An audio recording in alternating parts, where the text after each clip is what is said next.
The Quincy Institute for Responsible Statecraft, a Washington-based think tank founded in 2019, has received significant funding from the Open Society Foundations, George Soros, the Charles Koch Foundation and related entities, and the Rockefeller Brothers Fund. Initial grants include $500,000 each from Soros and Koch-backed entities, with additional Rockefeller contributions ranging from $100,000 to $249,000, reflecting a rare convergence of libertarian and progressive philanthropy aimed at promoting United States foreign policy restraint, including appeasement of the Islamic Republic of Iran. The Rockefeller Brothers Fund has a long history of supporting United States Islamic Republic engagement through initiatives like the Iran Project, while Koch networks also contribute to similar efforts. Under Trita Parsi, formerly of NIAC, itself accused of lobbying for the Islamic Republic, Quincy advocates reviving the Joint Comprehensive Plan of Action and easing sanctions, policies that strengthen the regime economically without challenging its theocratic control or its supreme leader. By echoing Islamic Republic narratives, criticizing United States actions, and promoting reduced support for Israel, Quincy indirectly legitimizes the regime, wrote Iranian Americans for Liberty on X.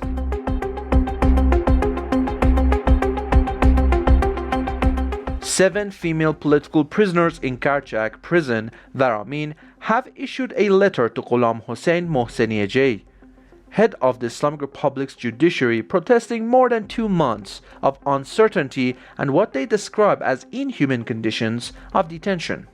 Prisoners said that, given the lack of even the most basic living facilities, their situation is more oppressive than the general conditions of Karchak.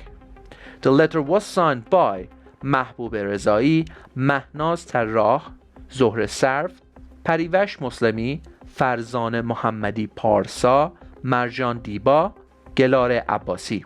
They stressed that promises of release or transfer to Evin prison have not been fulfilled and that they now face the threat of continued imprisonment under the same conditions. Citing the right to human dignity, they called for an immediate end to their current situation and for their legal status to be resolved.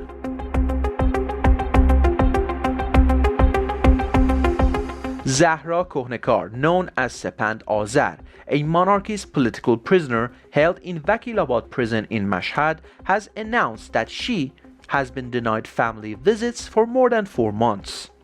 Reports indicate that due to severe psychological pressure, she has developed Bell's palsy, yet no medical treatment has been provided. According to a reliable source, the court has been pressuring her to submit a request for a conditional pardon in one of her cases. However, Sepand Azar has refused, declaring, "The one who should forgive are not you. It is you who must ask me for forgiveness."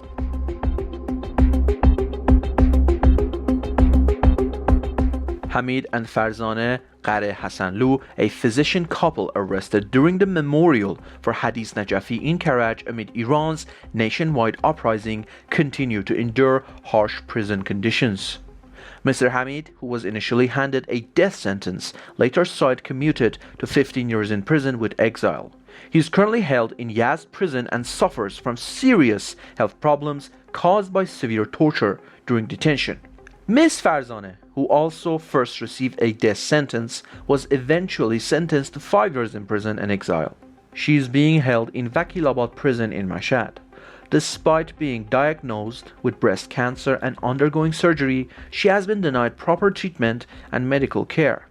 The couple have 2 children who are struggling with immense hardships in their parents' absence.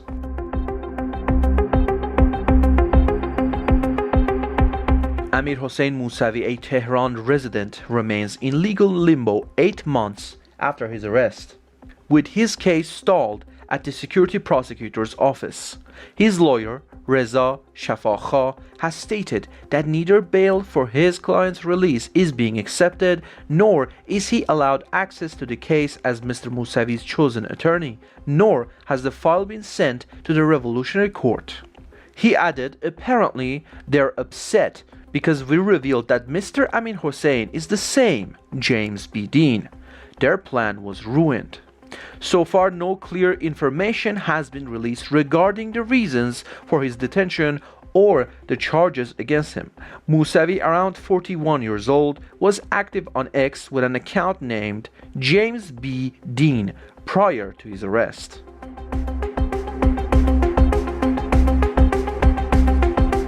Zartosht Ahmadi Raghib, a political prisoner and human rights activist, has been on hunger strike for the 9th consecutive day in Ghazal Hazar prison. He began the strike in protest against security pressures on his family.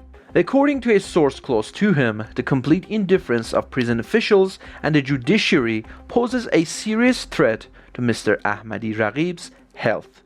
A former firefighter, he had previously gone on hunger strike over harassment of his family and fabricated charges against his teenage son, but ended it after prison authorities made promises. With continued threats and pressure, he has once again resorted to a hunger strike.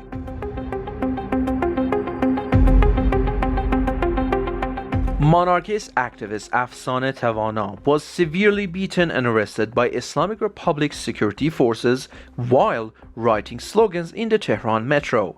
There is currently no information about the detaining authority or her place of custody.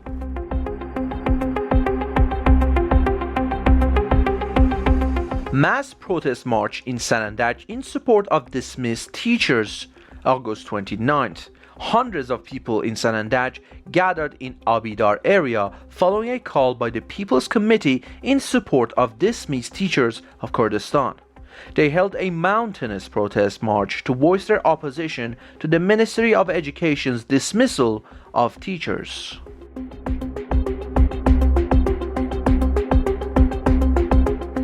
On Thursday, Shiraz University students held their second protest against recurring water and electricity cuts. Gathering in large numbers on campus, they chanted slogans such as "Students, raise your voice, demand your rights," calling on officials to take responsibility and put an end to the constant disruptions in basic services.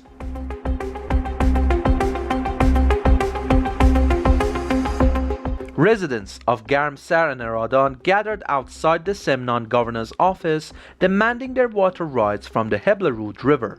The protest coincided with the visit of the Islamic Republic's interior minister to the province and reflected public anger and concern over officials' neglect of farmers' livelihoods and the region's water crisis.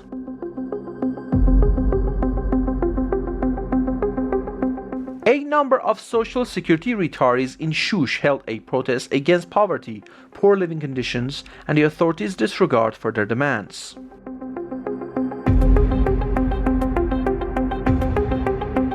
Dozens of Hakim Project victims voiced their protest outside the Tehran judiciary. Chanting strong slogans, the demonstrators criticized what they described as the power mafia within the judiciary and claimed that the case of Ali Namdari, an associate of Gol Payegani and Ghalibaf, has been stalled due to backroom favoritism and corruption.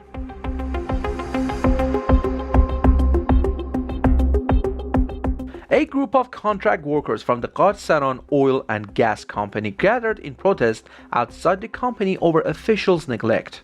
The protesters' main demands included permanent employment status, recognition of benefits for less developed regions, and timely payment of salaries and allowances.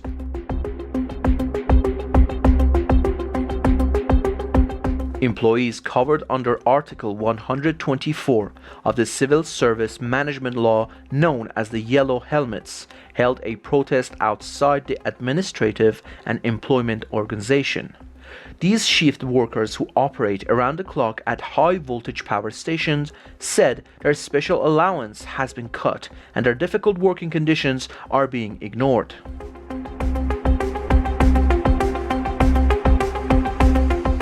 Victims of the Gold Baran Company from Dezful and Dimeshq and Shush held a second consecutive day of protests outside Iran's Judiciary Building in Tehran. Wearing burial shrouds as a symbolic act, they shouted that over 3 years have passed since the Dehqanzadeh brothers, a retired IRGC colonel among them, defrauded them, yet local authorities in Dezful and the province have taken no action.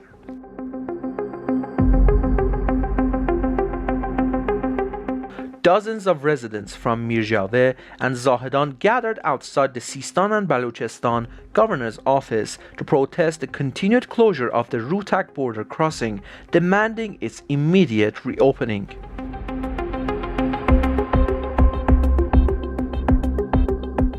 Workers at the Saipa press factory went on strike and shut down the production line in protest over unpaid wages and benefits.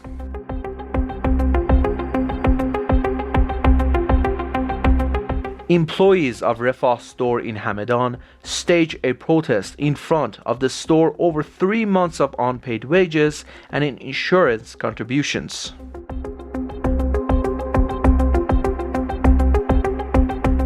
Residents of the village of Paband in Zanjan protested the forced expropriation of agricultural land for the construction of a solar power plant by blocking the convoy route of the Minister of Energy and staging a demonstration.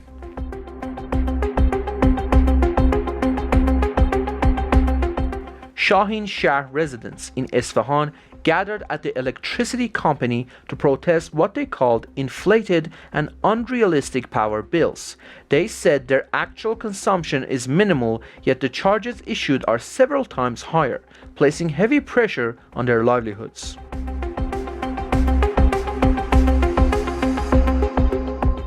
Amid widespread power outages in Karaj, residents shouted anti-government slogans from their homes.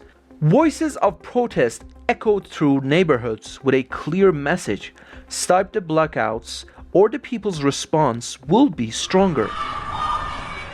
The people of Jamalabad Lushan at the entrance of Gilan province held a strong protest due to water shortages and blocked the old road by burning tires. Residents of a village in Kamiaran staged a protest outside the governor's office, holding empty water containers to highlight the severe water shortage crisis in their community. A number of Najaf Abad residents gathered outside the local electricity office to protest the ongoing relentless power outages. A group of female dormitory students in Shiraz held a gathering to protest the repeated water and power outages. Following ongoing widespread and unplanned power outages, residents of Tehran's Baghfez neighborhood staged a street protest.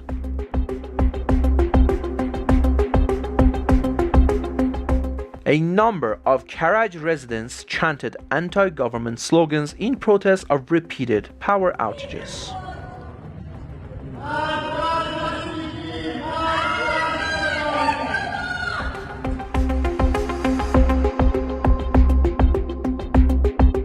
A video is going around on social media showing Qazvin city officials brutally assaulting and beating up a group of young fruit sellers.